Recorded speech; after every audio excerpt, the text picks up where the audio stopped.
DevOps. The gist.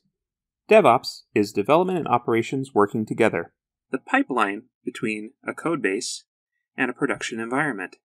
The goal in DevOps is to make the process faster and automated, to eliminate as many manual steps as possible.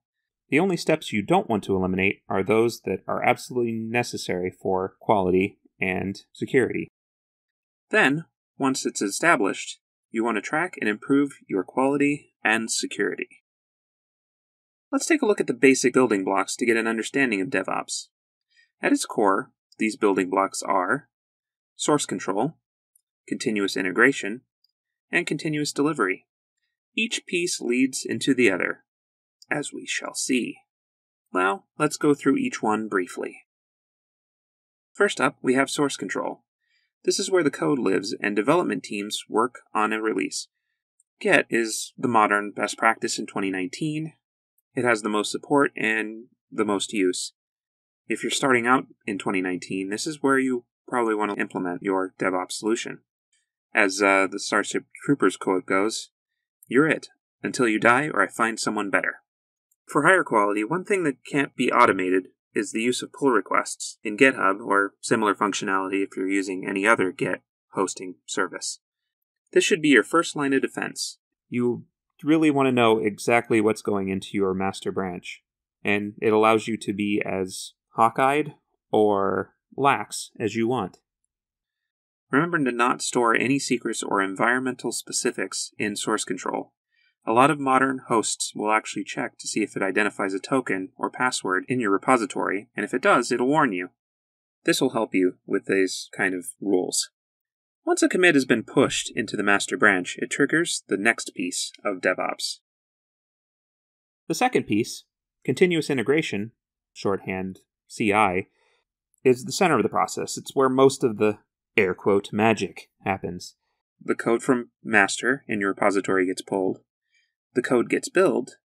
Any unit tests that you have in that project are run. And in a more mature pipeline, dependencies are checked for vulnerabilities, static code analysis checks for quality and for security, as well as many other scans that are possible at this stage.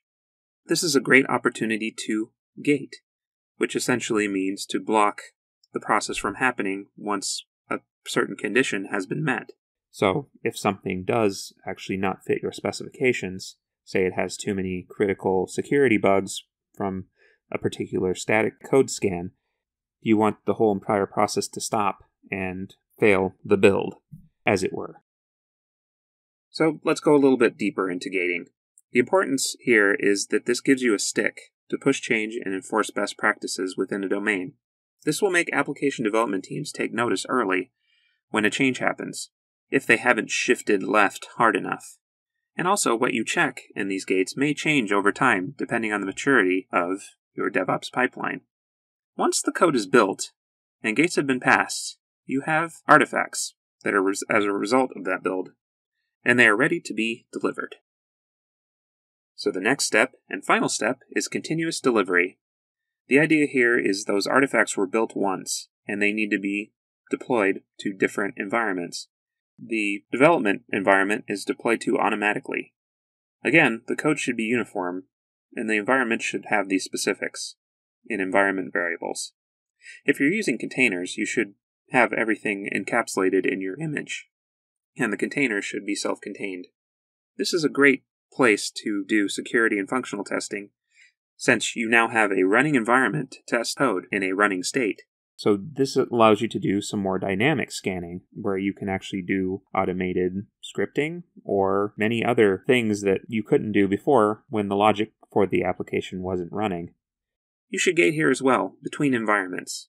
Say, if something fails in a dynamic test in dev, you don't want it to be propagated to QA, and definitely don't want it to be in production. So that's a wrap. Now this is DevOps. A source control commit to master starts a build becomes artifacts, and those artifacts are delivered to your environments. Everything is controlled and scanned at every step of the way. Once your DevOps pipeline is mature enough, the next step is continuous improvement. Report quality and security back to the application development teams and encourage them to improve. Thank you.